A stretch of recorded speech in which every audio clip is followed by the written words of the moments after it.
제목이 예수님을 만나는 영적 여정이라는 말씀으로 생각을 해보려고 합니다. 어거스틴은 그의 고백록에서 우리 마음이 주님을 만날 때까지 안식하지 못한다라고 말을 남겼습니다. 이거는 우리 사람들은 전부 영적 갈망을 갖고 있다라는 그러한 말씀입니다. 인류학을 연구하시는 분들은 그것을 너무나 잘 알고 계세요.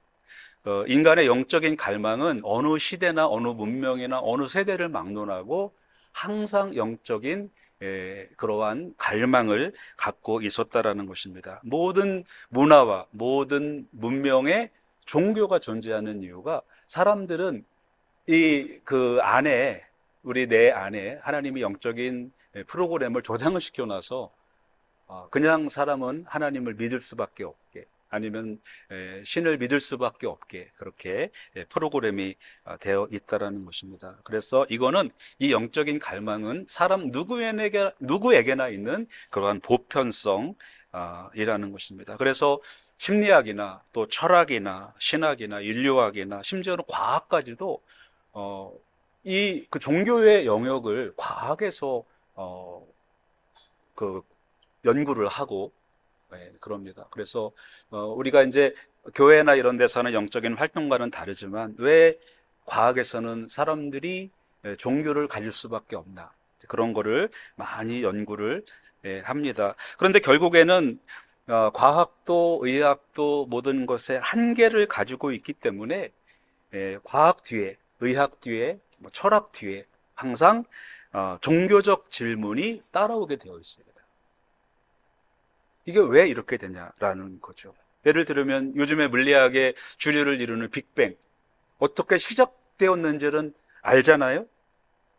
그런데 현대에서 빅뱅 이론을 주장하지만 어떻게 시작되었다는 건 알지만, 그러나 왜 우주가 존재하는가라는 것에는 빅뱅 이론 가지고는 답을 할 수가 없습니다. 그럼 그게 뭐가 중요하냐라고 물어볼 수가 있겠지만 그렇지 않습니다. 사람들은 이렇게 계속 철학적인 질문과 종교적인 질문을 계속 해오고 있습니다. 현대에서는 이 과학이 너무 발달해서 종교의 영역을 과학에서 다 빼앗아가 버립니다. 옛날에는 집에서 누가 아픈 사람이 있으면 교회 갔죠. 하나님, 우리 누가 아픕니다. 낫게 해주세요. 근데 지금은 아프면 어디로 갑니까? 배가 막 아프면은 바로 막 교회로 뛰어오십니까? 그래서 막 기도하고 돌아가서 배가 안 아프네, 기도하니까 낫네 그러십니까? 아니면은 야, 소화제 어딨어? 약을 찾습니까? 아니면 병원에 가십니까? 전에는요, 무조건 교회에서 영적인 영역이 지금은 다 빼앗겼습니다. 과학에 다 빼앗기고 의학에 다 빼앗겨 버렸습니다. 옛날에는 할머니들이 그랬어요. 비가 내리면은, 야, 비 내리는 거는 하나님이 울어서 비가 내리는 거야. 하나님이 슬프신가 봐. 비가 많이 내리면 하나님이 많이 슬프신가 봐. 또 천둥 소리가 나면은 하나님이 방구를 끼신 거야. 그런 이야기를 할머니들한테 듣고 자랐어요. 저는 실제 그런 세대입니다. 번개가 치면 하나님이 진노하셨다라고 했는데, 개기 일식이 되면 하나님이 완전히 진노하셔서 빛을 가리셨다고 생각을 했는데, 그러한 모든 거를 과학이 다 설명을 해줍니다. 그래서 사람 사이에는 교회가 필요가 없어집니다. 아프면 교회 나와서 기도한 것이 이제는 아프면 병원에 가서 치료를 받습니다.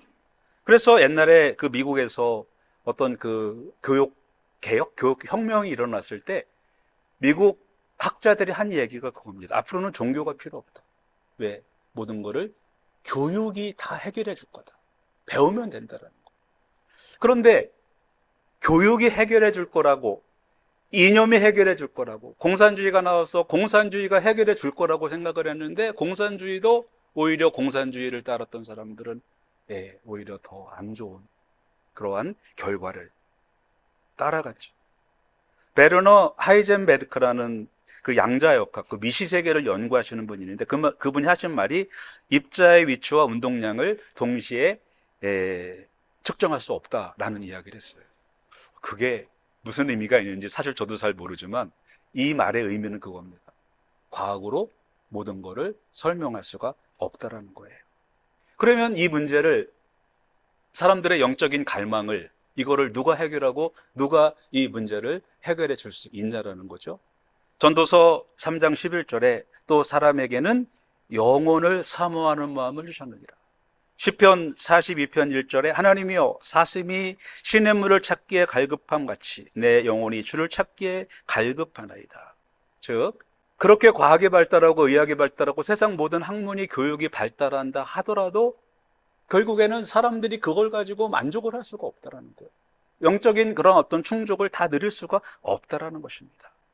그 이유가 바로 사람은 영적 존재이기 때문에 영적인 만족함이 없이는 세상의 그 어떤 것으로도 우리의 마음을 완전히 충족시킬 수가 없다라는 그러한 말씀입니다. 그래서 온 인류는 지금까지 종교를 찾았고 신을 찾아왔습니다. 그래서 우리는 기독교를, 어떤 사람은 불교를, 어떤 사람들은 이슬람을 믿고 살아가죠. 근데 어떤 사람들은 참된 그러한 기쁨과 그러한 만족 가운데 살아가는 사람도 있는 반면에 어떤 사람들은 교회에 나와도 기쁨이 없는 사람들이 있어요. 그러면 왜 사람들이 참된 기쁨을 얻지 못할까? 결국 그것은 예수님을 제대로 만나지 못했기 때문에 그렇다는 것입니다. 오늘 말씀은 왜 예수님을 못 만나나? 어떻게 하면 예수님을 만나나? 그 말씀을 좀 같이 나누어 보려고 합니다. 예수님을 못 만나는 첫 번째 이유가 있습니다. 내가 밤에 침상에서 마음에 사랑하는 자를 찾았노라. 찾아도 찾아내지 못하였노라 라고 했습니다. 침상에서, 침대 신앙, 침상에서 만나는 예수님, 예수님을 만날 수가 없다라고 합니다. 그냥 우리 성경에는 내가 밤에 침상에서 라고 되어 있는데 영어에서는 all night long 이라고 나오죠. 밤새 찾았지만 못 찾았다라는 거예요. 찾을 수가 없다라는 거죠. 신앙은요, 어떤 확신과 열정이 있어야 됩니다. 우리가 축구를 볼 때 중동하고 축구를 이제 하게 되면 중동팀들하고 항상 그 평론가들이 하는 이야기가 이 침대 축구를 어떻게 우리가 극복할 수 있냐 이거죠. 한 골만 우리가 일단 먹기 시작하면은 그냥 가다 건들기만 하면 넘어지는 거예요.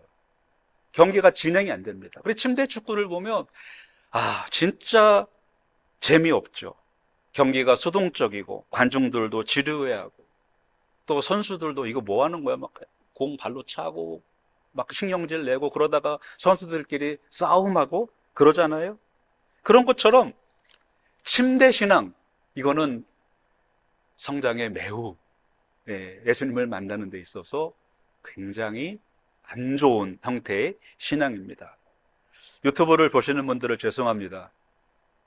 유튜브가 나쁘다는 말씀을 드리려고 하는 게 아니라 유튜브 신앙은 소극적 신앙이에요. 유튜브 신앙은 최선이 아니고 차선책입니다. 우리가 줌 예배 참 우리가 잘 사용했습니다. 우리가 코로나 기간 동안에 교회 못 나갔을 때 줌으로 연결해서 교인들이 매주마다 만났어요. 이거는 우리가 교회 못 나올 때 한해서 사용하는 거죠. 몸이 아프셔서 병원에 입원하셔서 유튜브나 아니면 줌이나 이런 쪽으로 예배를 들어오실 수밖에 없는 분들이 계세요. 그분들에게는 굉장히 좋은 신앙이지만 우리같이 교회에 오실 수 있는 분에게 유튜브 신앙은 예수님을 못 만나게 하는 방해의 신앙이라는 것을 우리는 알아야 됩니다. 이것은 신앙의 적극성을 약화시키고 공동체의 교제를 단절시키기 때문에 그렇습니다. 저는 우리 교회 어르신들을 보면서 저도 우리 어르신들만큼 연세가, 제가 나이가 되면 교회를 이렇게 사모하고 나올 수 있을까? 그런 생각을 참 많이 합니다. 몸이 이렇게 한 걸음 걸을 때마다 몸이 삐그덕삐그덕 하는 그런 몸을 가지시고 이렇게 교회를 나오시는 걸 보면 참 존경스러워요. 우리 젊은 세대들이 본받아야 될 겁니다. 조금만 불편하면 그냥 유튜브 키면 우리 브릿지 교회는 영상도 우리 목사님이 잘해서 너무나 좋게 들어오는데 그냥 오늘은 유튜브로 예배 드릴래? 죄송하지만 안 된다고는 말씀을 못 드리지만 침대에서 나와야 됩니다. 온라인 기도회 굉장히 좋아요. 한국에 있는 식구들과 한국에 있는 사람들과 온라인으로 만나서 정말 같이 기도하고 싶은데 우리 저 아는 분들도 한국에 있는 분들과 또 멀리 있는 분들과 해가지고 온라인 기도회 하고 성경 같이 읽고 하는 그런 분들을 제가 몇 알고 있어요. 참 좋은 겁니다. 근데 멀쩡히 교회가 있고 교회 와서 기도회를 할 수 있고 예배 갈 수 있는데 온라인 기도회를 한다. 그건 안 되는 거죠. 자선책입니다. 모든 게 최선은 우리가 침대에서 뛰어나와야 된다는 거예요. 침대 신앙은 소극적 신앙을 말하는 겁니다. 침대 신앙은 안락함을 말하는 거예요. 안 일어나기를 원하죠. 새벽에 일어나는 거는 저나 여러분이나 똑같죠. 그죠? 새벽에 일어나는 게 무지무지 힘듭니다. 저는 요즘에 4시 한 15분이면 시계가 맞춰져 있는데 4시 15분에 일어나는 일은 거의 없고 한 4시 정도면 일어나요. 근데 매일 이거 4시 안 일어나고 살 수는 없을까? 그런 생각을 해요. 근데 일단 일어나서 나오면 괜찮은데 왜? 침대는 우리에게 안락함을 주기 때문에. 침대는 우리에게 쉼도 줘요. 그러나 침대는 우리를 게으르게 할 수가 있다라는 것입니다. 침대는 내 중심이고 내면적이고 개인적인 차원에 머무를 수밖에 없다라는 것입니다. 신앙은요, 영적인 성장은 때로는 고통 중에, 때로는 시련을 통해서 성장이 되어지는 것입니다. 야곱이 야복강에서 천사와 씨름했던 것처럼 우리의 신앙은 그러한 처절한 영적인 전쟁이 될 수가 있다는 것입니다. 그래서 우리는 중동의 침대 축구처럼 소극적이고 지루하고 선수도 또 관중들도 지루해하는 그러한 신앙생활이 아니고 재미있고 열정 넘치는 신앙생활을 해 나가야 됩니다. 침대에서 뛰어나와야 돼요. 연약하고 게으른 생활에서 뛰어나와야 예수님을 만날 수 있다는 것입니다. 두 번째, 예수님을 못 만났던 이유가 있습니다. 내가 성을 돌아다니며, 성은 세상을 말하죠. 세상을 돌아다니며 예수님을 찾으려고 했는데 못 만났다라는 거예요. 우리가 세상에 살아야 됩니다. 세상에 살아가야 되고 거기서 돈을 벌어야 돼요. 저는 그런 기도를, 좀 엉뚱한 기도인 것 같지만 이제 그런 기도를 가끔 아니면 자주 기도를 합니다. 하나님, 우리 교회에서, 우리 브릿지 교회에서 한 사람이, 둘도 아니고 한 사람이 교회를 지어낼 그러한 한 사람을 세워주십시오. 그런 기도를 합니다. 한 사람이. 누가 교회를 지어주시겠습니까? 한 사람이. 원준이가 해주시겠습니까? 한 사람의 능력으로 교회 하나 딱 전할 수 있는, 바로 우리가 세상에서 승리해야 되는 그런 이유 중에 하나입니다. 그런데 세상에서 예수님을 만나는 거는, 이거는 진짜 녹록치가 않습니다. 아무리 성공을 하고 해도 참 이 만날 수가 없다라는 거예요. 왜? 성이라는 거는 세상을 말하는 거잖아요. 여기는 우리 외적인 활동을 말하는 겁니다. 우리가 세상에 들어가서 정말 열심히 살아내요. 그런데 거기에서 정말 예수님을 만날 사람이 얼마나 되냐는 거예요. 그렇다고 세상을 포기하고 그냥 교회에 와서만 살 수 있는 건 아니죠. 어저께 그 창조과학회 활동하시는 그 선교사님이 35살에 그냥 거의 이 주님이 아닌 이 주님을 모시고 살던 분이 35세 예수님을 만나가지고요. 정말 굉장히 똑똑한 그런 분이세요. 그런데 다 전화상으로 한국에 사표를 내고 그 다음부터 복음을 위해서 책도 많이 쓰시고 성경도 번역을 하시고 그렇게 사시는 분인데, 그분은 지금 이제 서부 호주에서 파이브피터로 일하세요. 돈도 꽤 많이 받으셔요. 근데 거기에서 창조과학 세미나를 한다고 와요. 그러니까 그분의 수입 전체가 이 창조과학을 위해 사용하시는 그러한 분이시거든요. 근데 그렇게 우리가 세상을 살면서 정말 전적으로 모든 삶을 들여서 주님을 위해서 살 수 있는 사람이 얼마나 많을까라는 거죠. 굉장히 힘듭니다. 그래서 대부분은 성 중에서는 하나님을 만날 수가 없다라는 거예요. 왜? 세상은 하나님의 가르침과 거꾸로 가기 때문에 그렇습니다. 성경의 방향과 다른 쪽으로 물질적 풍요와 권력과 쾌락, 이런 것들이 바로 세상 아닙니까? 세상에서 우리는 가져야 될 게 너무나 많잖아요. 거기에서 온통 우리가 세상에 빠지게 된다는 거죠. 세상은요, 소음으로 가득 차 있습니다. 많은 소리가 들립니다. 이거를 해야 될까, 저거를 해야 될까. 젊은 사람들은 그 멀티 포커싱이라는 거를 하죠. 공부도 하면서 컴퓨터도 틀어놓고 또 귀에다가 또 음악 들으면서 컴퓨터 보면서 책 놓고 공부하면서 멀티 포커싱이라고 하는데 여러분 생각엔 될 것 같습니까? 안 될 것 같습니까? 공부가. 되긴 된대요. 어떤 사람은 된다 그러더라고요. 근데 저는 제가 안 돼서 그런지 절대로 안 되더라고요. 저는 하나를 해도 안 되는 사람인데 두 개를 같이 해? 저한테는 그게 불가능해요. 하나도 저는 정신이 막 이쪽으로 갔다 저쪽으로 갔다 안 되는데. 세상은요, 소음이 가득 차기 때문에 안 돼요. 세상은 우리의 마음을 분산을 시킵니다. 전에 한 10여 년 전에, 20여 년 전에 세계에서 가장 행복도가 높은 나라들이요, 이 아시아의 나라였습니다. 방글라데시, 부탄 이런 나라들이요, 세계에서 행복도가 가장 높은 나라였어요. 근데 지금도 그럴까요? 지금은 그들의 행복도가 세상에서 가장 낮습니다. 왜? 세상을 봤거든요. 인터넷으로. 그때 부탄이나 방글라데시나 이런 사람들은 우리는 가족끼리 너무 행복해. 그랬는데 지금은 왜 우리는 이렇게 가난하지? 왜 우리는 이렇게 힘들지? 세상을 보니까, 세상이 내 눈으로 들어오니까 그렇게 내 가족이 행복하고 즐거웠던 그것이 분산이 되는 겁니다. 그러니까 성 안이라는 것, 이 세상 안에서는 우리가 예수님을 만나기가 굉장히 힘들다는 것입니다. 세 번째, 신부가 신랑 예수님을 만나지 못했던 이유는 순찰하는 사람들에게 물어봤기 때문에 그렇습니다. 순찰하는 자는 세상의 권위와 이제 권력을 말하죠. 그 성을 컨트롤하는 사람들입니다. 이 순찰하는 사람들한테 물어봐야만, 혹시 봤냐라고 물어보는 거죠. 그들은 성 안의 질서를 유지시키는 사람입니다. 세상의 권위를 상징합니다. 그런데 왜 예수님을 만나는데 세상의 권위에 가서 머리를 숙여야 되나요? 지금 한국에서는 탄핵 때문에 많이 소란스럽죠. 저도 이제 굉장히 보수적인 사람이고 어떤 근본주의적인 생각을 갖고 있는 사람이죠. 정치적인 성향은 뭐 극우에 가까울 정도로 그런 사람이지만 왜 세상 권력에 가서 목사님들이 거기 가서 탄핵 반대 집회 기도회를 하고 왜 그 정치 권력에 머리를 숙여야 되나요? 안 됩니다. 그건 세상은 우리에게 예수님을 만나게 못 해줘요. 윤석열 대통령이 기각이 돼서 대통령이 된다 그래서 그럼 그분이 교회를 어떻게 해주시겠습니까? 아니에요. 복음은 그렇게 하는 게 아닙니다. 세상 권력과 체계에 의존해서는 안 된다는 것입니다. 왜?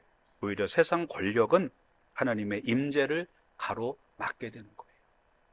전에 문재인 대통령 때 그 중소기업 장관 임명했는데 결국은 이제 본인이 사임을 했죠. 근데 그분이 6.1 창조를 믿는 창조과학회 회원입니다. 국회에서 여당 야당 다 그때는 그 당시에는 문재인 대통령 때였기 때문에 그 여당 의원들, 민주당 의원들도 또 그때 국민의힘이 아니고 거기에도 여당 야당 다 의원들이 자기 여당도 자기 대통령이 지명을 했는데도 어떻게 6.1 창조를 믿는 사람이 그거를 그 중소기업부 장관 할 수가 있냐. 그래가지고 압박에 의해서 내려갔어요. 그렇습니다. 이 정치에서는 하나님의 임재를 가로막아요. 안 됩니다. 우리가 세상에 순찰하는 사람, 세상 권력과 우리 교회가 결탁을 해서 종교를 유지해 나가려고 해서는 안 됩니다. 중세시대가 그랬고, 현대 교회들이 그랬습니다. 그거는 안 된다는 거예요. 순찰하는 자에게 묻는 것은 우리의 노력을 말하는 겁니다. 자, 그런데 예수님을 만났어요. 신랑을 만났습니다. 언제 만났죠? 순찰하는 자를 지나치자마자. 자, 침대에서 벗어났어요. 그러니까 소극적인 신앙생활에서 벗어났어요. 막 액티브하게 세상에 나가서 찾아보려고 했는데 거기는 세상이 너무 좋은 게 많아. 그래서 예수님이 보이는 게 아니라 세상이 보여. 권력이 보이고 명예가 보이고 성공이 보이고. 그래서 세상에서는 예수님을 못 만났어. 또 세상 권력에 의존해봤어. 대통령도 의존해보고 또 정권도 의존해봤더니 결국 자기네들이 필요할 때는 쓰고요. 필요 없으면은 정치에 완전히 몰아내버립니다. 종교는 서 있을 자리가 없다라는 거예요. 자, 그렇게 해서 순찰하는 자를 지나치자마자 거기에서 빠져나오니까 그때 예수님이 보이더라는 거예요. 내 중심도 아니고 세상 중심도 아니고 세상 권력도 아니고 거기에서 빠져나오니까 바로 지나치자마자 예수님을 만났다라는 것입니다. 바로 그것은 세상적인 방법으로는 안 된다는 겁니다. 세상적인 방법으로는 우리가 그것을 이룰 수가 없다라는 거예요. 세상의 학문으로도 안 되고요, 과학으로도 안 되고 그 어떤 것으로도 안 된다는 것입니다. 순찰하는 자를 지나쳤다라는 것은 세상적인 방법이 아니고 영적인 방법이라는 것입니다. 영적 각성이 일어났다는 것입니다. 안 되는구나. 세상으로서는 예수님을 만날 수가 없구나라는 것을 깨달았다라는 것입니다. 그리고 성중을 순찰하는 사람을 지나쳤을 때 예수님을 만났다라는 것은 하나님의 때를 상징하기도 합니다. 우리는 하나님의 때를 기다려야 돼요. 많은 노력도 해야 되죠. 여러분들이 참 많은 노력들을 하셨을 겁니다. 성경을 읽으면 또 뭐를 하면 노력을 합니다. 기도회를 하고 금식을 하고 많은 노력을 합니다. 근데 잘 느껴지지 않을 때가 있어요. 근데 어느 날 그 하나님이 내게 느껴질 때가 있다라는 것입니다. 세상의 방법은 그렇죠. 세상의 방법은 여러 가지로 많은 방법을 사용을 하죠. 그러나 세상의 방법으로서는 하나님을 우리가 체험하기는 굉장히 어렵고요. 그래서 우리는 세상 가운데서 조금 어떤 때는 떨어져 나와야 될 때도 있어요. 세상에서 벗어나야 되고 어떤 때는 내가 내면적으로 좀 더 깊은 그러한 묵상도 필요하고 성경을 읽고 또 하나님의 인도하심을 받고 이러한 걸 우리가 추구할 필요가 있다라는 것입니다. 그러면 어느 때가 되면 그 하나님의 때가 되면 우리는 주님을 만날 수 있게 된다는 것입니다. 신앙의 방법으로 해야 된다는 거예요. 자, 그리고 나서 예수님을 붙잡았습니다. 붙잡고 나서 할 행동도 굉장히 중요합니다. 만났어요. 만나고 나서 신부는, 이 술람미 여인은 우리 말로 말하면 예수님을 붙잡았죠. 네. 그리고 놓지 않았다고 합니다. 이 우리에게 굉장히 중요한 말씀입니다. 예수님을 만나고 나서는 그를 붙잡으려는 노력이 우리에게 필요한 것입니다. 만나고 나서 만났는데 그냥 멀끔멀끔 하다가 다시 잃어버리는 그게 아니고 우리가 그 하나님의 임재하심을 체험하기 위해서 하나님을 붙잡고 나가야 된다는 것입니다. 그리고 어머니의 집으로 나를 잉태한 이의 방으로 가기까지 그분을 붙잡고 가야 되는 거예요. 그러니까 안전한 곳까지 우리가 서로 붙잡고 가야 됩니다. 어디까지 가야 되냐면 여기까지 와야 되는 거예요. 교회 안에서 우리가 믿음 안에서 서로 안전하게 보호받을 수 있는 곳 안에 나와야 우리가 주님과 동행할 수 있는 것입니다. 다시 침대로 돌아가고 다시 세상으로 나가고 다시 세상의 권력에 의존한다면 우리는 다시 신랑을 잃어버릴 수밖에 없다라는 것입니다. 성도 여러분, 세상이 완전하지 않습니다. 세상은요, 여러분들이 생각하는 것처럼 과학과 의학과 이런 것이 여러분들의 영혼을 책임지어 줄 수가 없다는 것을 여러분 아시기 바랍니다. 세상은요, 이 우주는요, 너무 어마어마하고 우리가 볼 수 있는 세계와 보이지 않는 세계가 있거든요. 미시의 세계와 거시의 세계가 있습니다. 우리 다 이해 못합니다. 우주가 1초에 70km로 우주가 팽창하고 있어요. 1초에 70km. 여러분 느끼십니까? 1초에 70km로 날아가는 게? 느껴지세요? 1초에 70km가 하는 게? 이해할 수가 없어요. 과학으로요, 설명이 안 됩니다. 뭐가 더 합리적이냐? 성경에는 하나님께서 우리를 만드시고 결국은 예수님을 만나야만 된다라는 것을 여기에 기록을 해 놓고 있는 것입니다.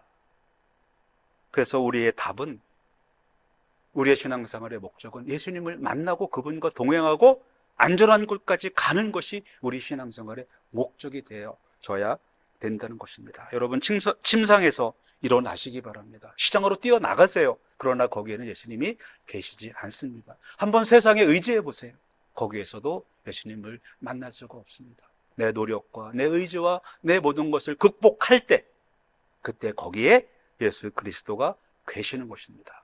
그러면 우리는 그분을 붙잡고 안전한 곳에 갈 때까지 놓지 않고 주님과 동행하시는 여러분들 되시기를 주님의 이름으로 축원합니다. 기도하시겠습니다.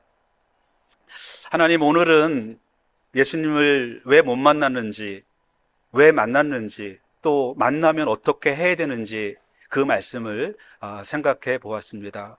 세상적인 방법 다 내려놓게 하시고 세상을 떠날 때 우리 주님이 계신 것을 분명히 알게 하여 주옵소서. 세상이 우리에게 구원을 주지 못합니다. 세상의 성공과 세상의 그 어떤 것도, 과학도 의학도 그 어떤 것도 우리에게 구원을 주지 못하지만 살아계시고 지금도 우리와 함께 하시는 하나님만이 우리와 영원히 함께할 분이심을 우리가 고백하면서 그분을 붙잡고 그분의 나라에 갈 때까지 결코 놓지 않는 주님을 만난 신부로 살게 하여 주시옵소서. 예수님 이름으로 기도드립니다. 아멘.